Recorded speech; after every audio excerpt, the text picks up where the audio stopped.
Hello friends, today we will be studying the fifth chapter of Startup Science of Standard 4. The name of the chapter is more about insects. There is a vast variety of animals in the animal kingdom. Animals not only differ in their size, shape, habitat, etc., but also in many other ways. For example, some animals have a backbone while others don't. Reptiles, amphibians, mammals, fish, birds, etc. have a backbone. Small animals like insects, worms, scorpions, spiders and snails are without a backbone. In this chapter we will focus on insects and gather more knowledge about them. क्या है कि बहुत तरह तरह के animals हैं हम लोग के अर्थ के ऊपर. सब एक दूसरे से अलग अलग है, बहुत वैरायटी के हैं. अलग कैसे है? उनका शेप अलग है, साइज अलग है, रहने का हैबिटेट अलग है, रहने का एरिया उनका अलग अलग है. ठीक है. इसी तरह कुछ एनिमल्स का बैकबोन होता है, कुछ का नहीं होता. बैकबोन क्या होता है? हमारे बैक में, हमारे पीठ में जो बीच में एक लंबी सी हड्डी जाती है जिसको रीढ़ की हड्डी या मेरुदंड कहते हैं. हाँ, उसको बैकबोन बोलते हैं. स्पाइनल कॉर्ड भी उसको बोलते हैं. तो जितने भी reptiles, amphibians, mammals, fish, birds हैं, उन सब का बैकबोन होता है. ठीक है. आपने पढ़ा था ना एम्फिबियंस के बारे में, जो पानी में भी रहते हैं, जमीन में भी रहते हैं, जैसे कि फ्रॉग है. मैमल्स के बारे में पढ़ा था, जो यंग वंस को रिप्रोड्यूस करते हैं. फिश, बर्ड्स है ना, जो कि एग्स ले करते हैं. इन सब का बैकबोन होता है.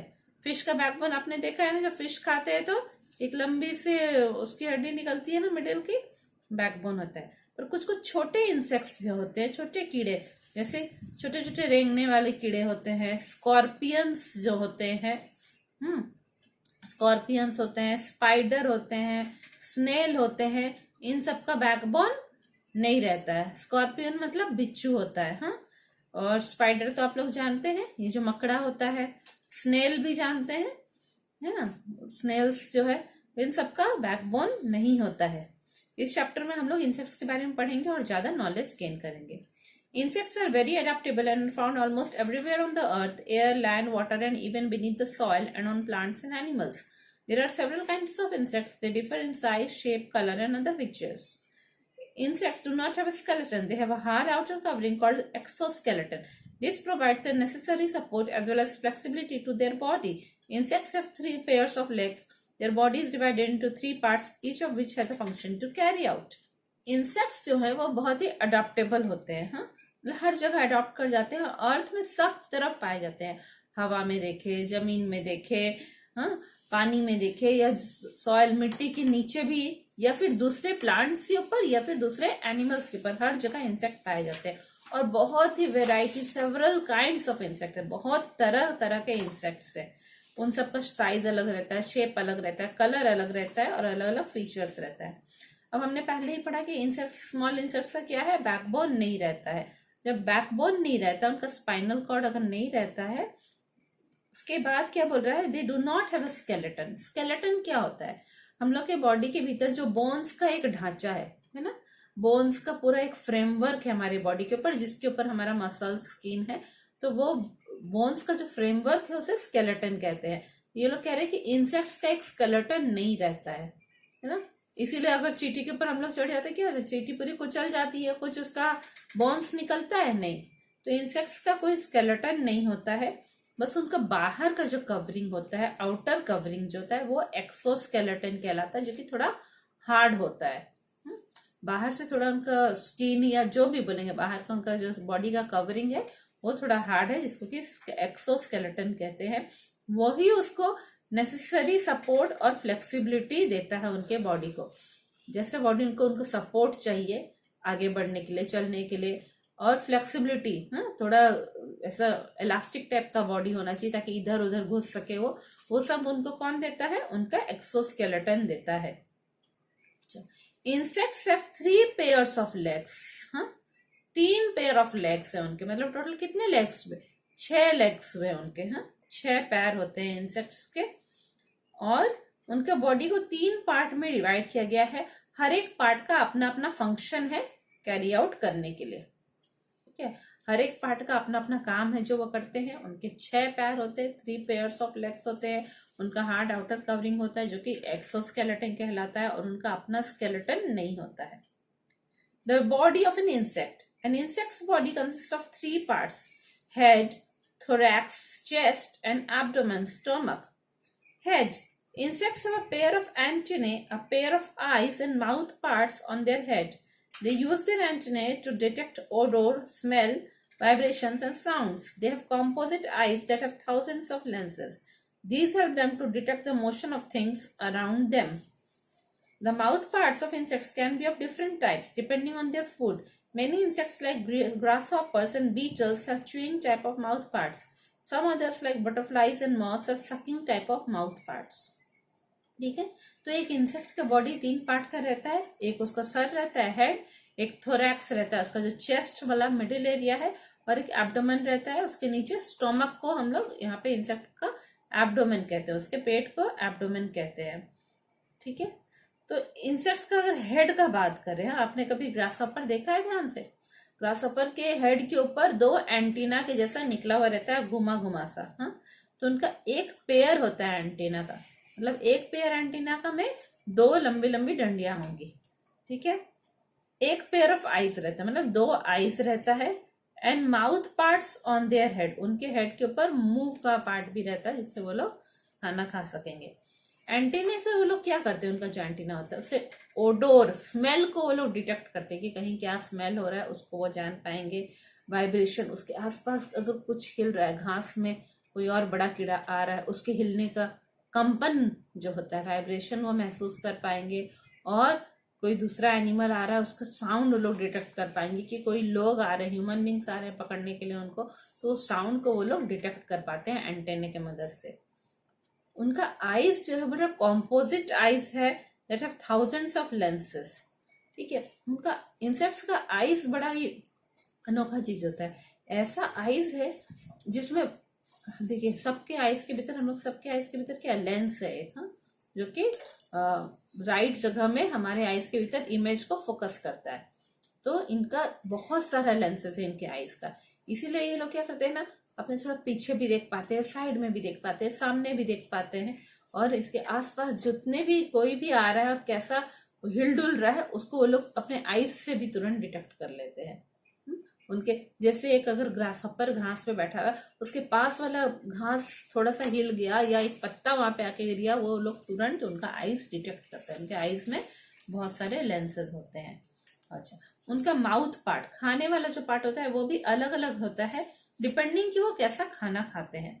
जैसे ग्रासहॉपर्स एंड बीटल्स, बीटल्स क्या होते हैं, छोटे छोटे कीड़े होते हैं, गोल गोल जैसे जो होते हैं, ब्लैक कलर के, ब्राउन कलर के, देखे होंगे आपने कभी कभी, घरों में भी घुस जाते हैं. हाँ, बीटल्स जो होते हैं वो ज्यादा छोटे छोटे पत्तों पे दिखाई देते हैं, झाड़ियों में दिखाई देते हैं. तो ये जो बीटल्स है, छोटे छोटे गोल गोल टाइप के इंसेक्ट्स होते हैं, उन लोग सबका जो माउथ पार्ट है, खाने का पार्ट च्यूइंग टाइप है. क्यों? क्योंकि ये घास चबाते हैं, पत्तियां चबाते हैं, इसलिए चबाने के जैसा इनका माउथ का पार्ट दिया हुआ है. और जबकि बटरफ्लाई और मॉथ्स जो होते हैं, जो बटरफ्लाई होते हैं या फिर मॉस जो होते हैं, कैटरपिलर टाइप के जो भी इंसेक्ट होते हैं, वो लोग क्या करते हैं, वो लोग फूलों का रस चूसते हैं, सक करते हैं. तो उनका माउथ इस टाइप का बना हुआ है, माउथ का पार्ट, कि वो फूलों का रस सक कर पाए. हाँ, तो डिफरेंस है ना, किसी को च्यू करने के लिए चाहिए, किसी को सक करने के लिए चाहिए. Thorax. The chest of an insect is known as thorax. It has 3 segments. It bears 3 pairs of legs, one on each segment. These legs are adapted to walk, swim, jump, dig, and grab. The thorax also bears wings. Most insects have 2 pairs of wings, but a few, like flies, have only 1 pair of wings. Some insects, like ants and fleas, do not have wings at all. देखिए, head के नीचे का जो part है, chest का part है insect का, उसको क्या कह रहे हैं, थोरैक्स कह रहे हैं. थोरैक्स को भी फिर 3 सेगमेंट में, 3 अलग अलग पार्ट में डिवाइड किया गया है. उसमें क्या है, एक पार्ट में उसका क्या है, इंसेक्ट का 3 पेयर्स ऑफ लेग्स है, मतलब कि वो जो 6 लेग्स है वो उसके चेस्ट के पास से ही निकलते हैं, दोनों साइड्स में 2-2 करके 3 पेयर निकलते हैं.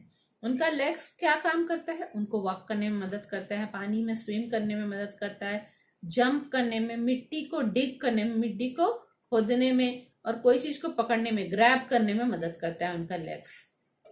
थोरैक्स के पास से उनके विंग्स भी होते हैं, उनके पंख भी होते हैं उड़ने के लिए. हाँ, ज्यादातर इंसेक्ट्स का 2 पेयर ऑफ विंग्स होता है।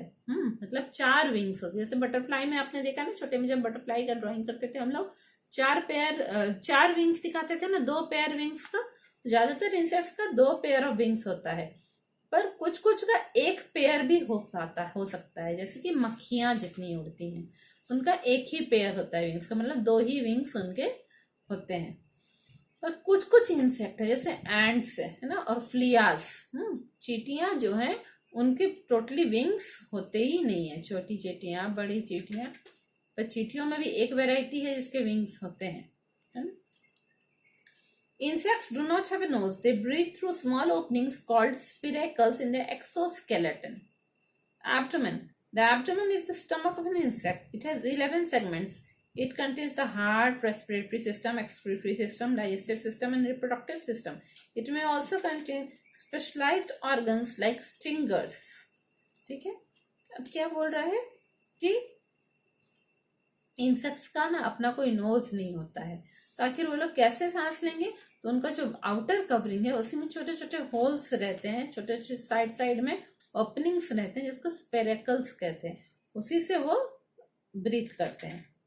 अब हम लोगों ने हेड के बारे में पढ़ लिया, थोरैक्स के बारे में पढ़ लिया। थोरैक्स के नीचे आता है एब्डोमेन, जिसको कि स्टोमक कहते हैं। इंसेक्ट का पेट होता है, उसको 11 पार्ट्स में डिवीजन किया गया, 11 सेगमेंट्स है।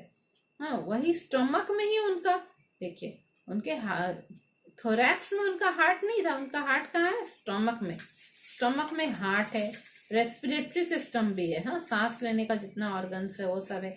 एक्सक्रीटरी सिस्टम, बॉडी का वेस्ट बाहर निकालने के लिए, यूरिन, स्टूल सब निकालने के लिए उनका एक्सक्रीटरी सिस्टम भी उनके एब्डोमेन में है। डाइजेस्टिव सिस्टम, खाना को हजम करने का भी सिस्टम है। रिप्रोडक्टिव, न्यू इंसेक्ट्स को जन्म देने का भी जो सिस्टम है वो सब उनके एब्डोमेन में ही है। It may also contain specialised organs like stingers. एक स्पेशल तरह का जो ऑर्गन होता है कुछ कुछ इंसेक्ट्स का, जिसको कि स्टिंगर कहते हैं, वह भी वहां पे प्रेजेंट है। उन लोग के स्टोमक में वहीं पे वो प्रेजेंट है, स्टिंगर्स इसको कहते हैं। स्टिंगर्स क्या होता है, पॉइंटेड पार्ट होता है कोई भी एनिमल या इंसेक्ट का, जो कि उनको स्टिंग करने में मदद करता है।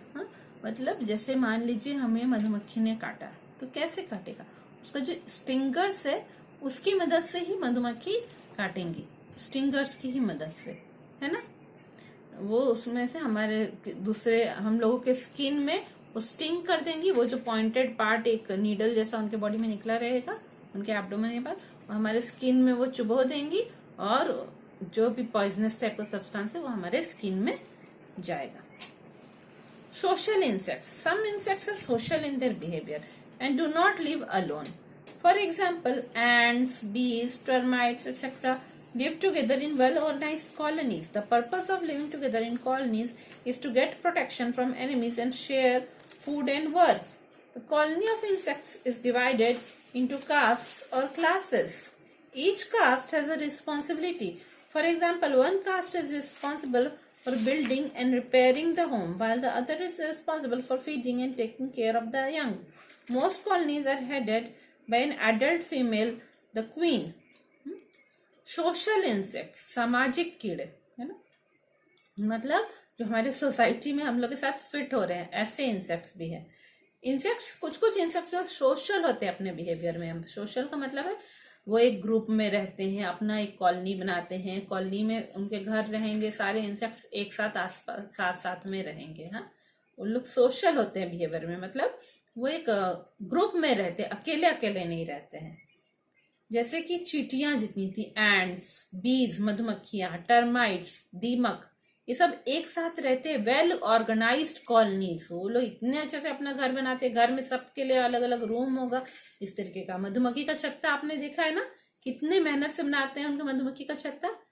6 साइड का एक एक उनका यूनिट होता है, हेक्सागन शेप का, और सब इक्वल इन साइज होता है, एक एक कमरा वो मधुमक्खी सबका। वो लोग क्यों एक साथ रहना चाहते हैं, उनका पर्पस क्या है, ताकि उनको जो है एनिमीज से, उनके दुश्मनों से उनको रक्षा हो सके, प्रोटेक्शन मिल सके। जब कोई दुश्मन हमला करे दूसरा एनिमल, ये लोग सब मिलके उसको अटैक करेंगे। और जो भी मेहनत करके ये लोग खाना लाते हैं एक दूसरे के साथ शेयर करेंगे, और जो भी काम है जो भी काम है, मतलब खाना ढो के लाना है दूसरी जगह से, वो भी सब एक साथ मिलके वो काम को शेयर करके करते हैं। अब एक इंटरेस्टिंग बात है कि ये जो कॉलोनी है इंसेक्ट्स का, वो भी उनके कास्ट या क्लासेस के ऊपर है। ठीक है, कास्ट या क्लासेस के ऊपर है, मतलब जो रानी मधुमक्खी है वो अलग जगह है उसका, बाकियों का अलग जगह, जो सिपाही मधुमक्खी है उनका अलग जगह है। हर एक कास्ट का एक एक रिस्पॉन्सिबिलिटी है। For example, one cast is responsible building and repairing the home. मधुमक्खी में भी क्या किया उन्होंने, काम को डिवीजन कर लिया है ना। कुछ मधुमक्खियां क्या करेंगी, कुछ मधुमक्खियां जो है वो घर बनाएंगी, और घर अगर टूटेगा तो उसको रिपेयर करेंगी। कुछ मधुमक्खियों को वो काम दे दिया है। कुछ मधुमक्खियां जो करेंगी, छोटे बच्चे मधुमक्खियां, बेबी मधुमक्खियां हैं, उनको खाना खिलाएंगी, उनका केयर लेंगी। और उन सब की कॉलोनी की हेड कौन रहती है, एक एडल्ट मधुमक्खी रहती है, मैच्योर्ड मधुमक्खी रहती है, जो कि उनकी क्वीन रहती है। ठीक है, तो इस तरह उनका भी अपना पूरा एक कॉलोनी है, well organised colony.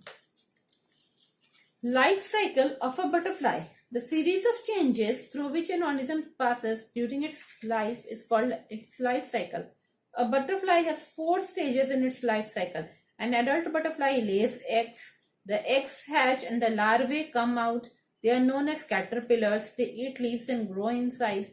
The caterpillars spin a cocoon around themselves and are now called pupae, singular pupa.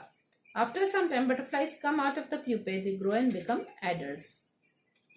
एक बटरफ्लाई का लाइफ साइकिल बता रहा है। लाइफ साइकिल क्या होता है, एक ऑर्गेनिज्म अपने पूरे जीवन भर जो है जिस जिस चेंज से गुजरता है, सीरीज ऑफ चेंजेस होता है अपने लाइफ में, चेंज से गुजरता है, न्यू रूप उसका आता जाता है, उसको कहते हैं लाइफ साइकिल। एक बटरफ्लाई के लाइफ साइकिल में क्या 4 स्टेज है। सबसे पहले एक एडल्ट बड़ी बटरफ्लाई क्या करेगी, कुछ एग्स ले करेगी, कुछ एग्स देगी, वो एग्स धीरे धीरे कुछ दिन बाद हैच करेंगे, फटेंगे, और उनमें से लार्वे निकलेगा। एक निकलेगा तो उसको लार्वा कहते हैं, बहुत सारे निकलेंगे छोटे छोटे कीड़े तो लार्वे कहेंगे। ठीक है, वो लार्वे थोड़े बड़े हो जाएंगे और पत्ते बहुत तेजी से स्पीडली खाने लगेंगे, उनको उस समय क्या कहेंगे, कैटरपिलर कहेंगे। वो पत्ते खा खा के लंबे लंबे बड़े साइज के हो जाते हैं।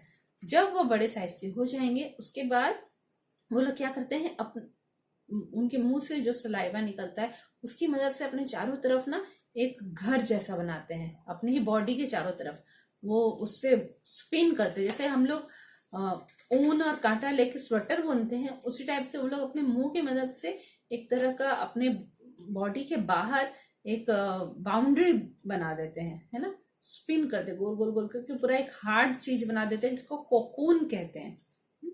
वो कोकून स्पिन करते हैं, एक हार्ड पत्थर जैसा अपने बॉडी के बाहर बना देते हैं, भीतर वो रह जाते हैं। ठीक है, और अब जब वो भीतर रहेंगे तब वो कहलाते हैं प्यूपे। अगर एक से अकेला रहेगा तो प्यूपा, बहुत सारे रहेंगे तो प्यूपे।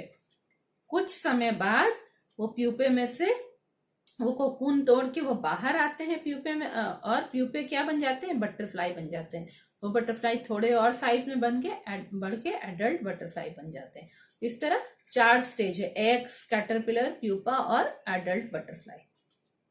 Useful insects. Some insects are very useful to us. They help us in many ways.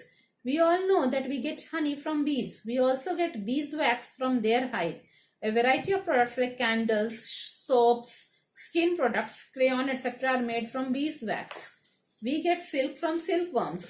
Some insects help in dispersal of seeds of plants. They carry seeds to different places where they grow into new plants. Many insects eat dead plants and animals and clean the environment. For example, beetle larvae feed on plant remains and dead bodies of animals. Some insects are eaten by humans. Name any 2 of them. ठीक है, कुछ insect हमारे बड़े काम आते हैं, useful insect होते हैं। जैसे कि बीज, मधुमक्खियां, हम लोग को क्या मिलता है, उनसे हनी मिलता है। और हनी जब उनके छत्ते से निकाल लेंगे तो उनका जो छत्ता बचता है उससे हम लोग को बीज वैक्स मिलता है। एक तरह का वैक्स मोम मिलता है उनके छत्ते से। उनके छत्ते को क्या कहते हैं, हाइव कहते हैं। हाइव से हम लोग को बीज वैक्स मिलता है। जैसे कैंडल बनाते हैं ना वैक्स से, वैसे ही वैक्स मिलता है। इस वैक्स से क्या क्या बनता है, कैंडल बनते हैं, सोप बनते हैं, साबुन, स्किन का प्रोडक्ट, क्रीम्स जो स्किन में लगाते हैं वो बनते हैं, क्रेयॉन जो ड्राइंग का कलर्स होता है, वैक्स कलर, वो सब बनते हैं।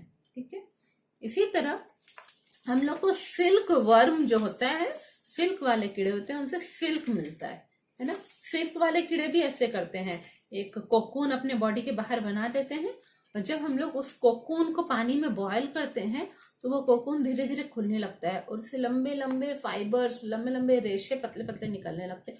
वो ही होता है सिल्क, जो कि बहुत ही स्ट्रांग और बहुत ही शाइनी होता है। उनका जो कोकून है वही, उसी से सिल्क मिलता है। इसी तरह कुछ कुछ इंसेक्ट क्या करते हैं, पौधों के बीजों को, सीड्स को इधर उधर फैलाने में मदद करते हैं। वो इंसेक्ट जाके पौधों में चिपक जाएंगे, उनके फ्रूट्स पे चिपक जाएंगे, और वहां से जब वहां से वो उड़ेंगे तो सीड्स उनके बॉडी में लगा रह जाता है। और इस तरह प्लांट्स का सीड्स को वो दूसरी जगह ले जाते हैं और दूसरी जगह पे नए नए प्लांट्स ग्रो करते हैं। बहुत सारे इंसेक्ट क्या करते हैं, मरे हुए प्लांट और एनिमल्स को खाते हैं। हाँ, और इस तरह वो एनवायरनमेंट को पूरा साफ कर देते हैं खा खा के। एग्जाम्पल, बीटल लार्वे। ये जो मैं जो कह रही थी, छोटे छोटे गोल गोल ब्लैक और ब्राउन टाइप के कीड़े होते हैं जो कि पौधों में दिखाई देते हैं, अक्सर घर में भी कई बार घुस जाते हैं। बीटल लार्वे जिसको कहते हैं, वो क्या करता है, बीटल का जो एक्चुअली एडल्ट बीटल नहीं, जब वो ग्रो हो रहा है उस मिडिल में जब उसका लार्वे जो निकलता है, हाँ, वो क्या करता है कि वो ही जो है डेड प्लांट्स और एनिमल्स को खाता है, dead bodies of plants and animals को खा के एनवायरनमेंट को क्लीन कर देता है ना। समझ रहे हैं ना, जब एग से जो लार्वे निकला, उनका जो कैटरपिलर निकला, वो करता है। कुछ कुछ इंसेक्ट्स को ह्यूमन बींग्स भी खाते हैं। सब लोग तो नहीं खाते, कुछ एक पर्टिकुलर कम्युनिटी के ह्यूमन बींग्स खाते हैं, है ना। कुछ एक पर्टिकुलर कम्युनिटी के ह्यूमन बींग्स क्या करते हैं, वो रेड कलर की छोटी छोटी चींटियां खाते हैं, है ना। लोग बोलते हैं उससे ठंड नहीं लगती है, इस तरीके का। Harmful insects, many insects are harmful to us. They spread diseases and damage crops, stored food, books, furniture and clothes, है ना।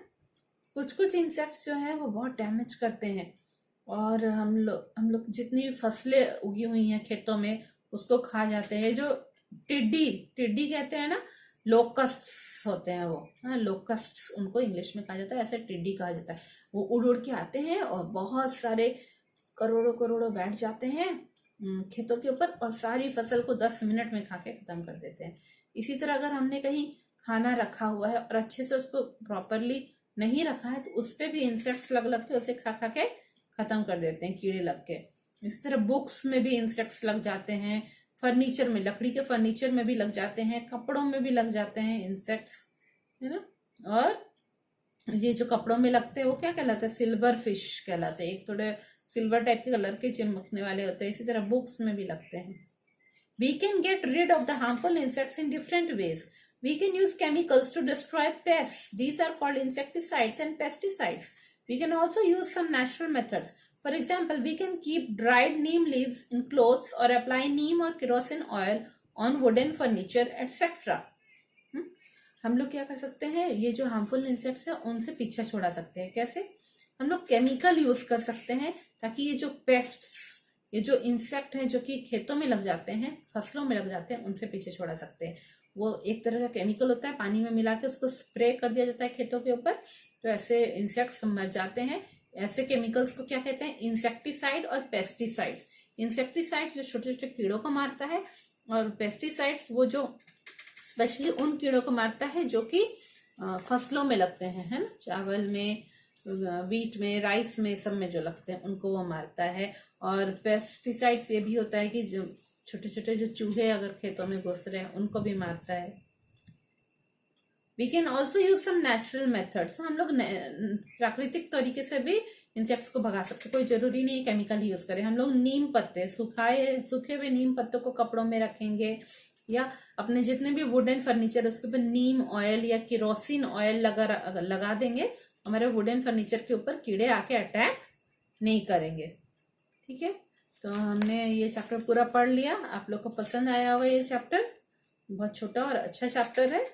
आप लोग इस वीडियो को पूरा देखिए और अपने फ्रेंड्स लोग के साथ भी वीडियो को शेयर करिए। Thank you.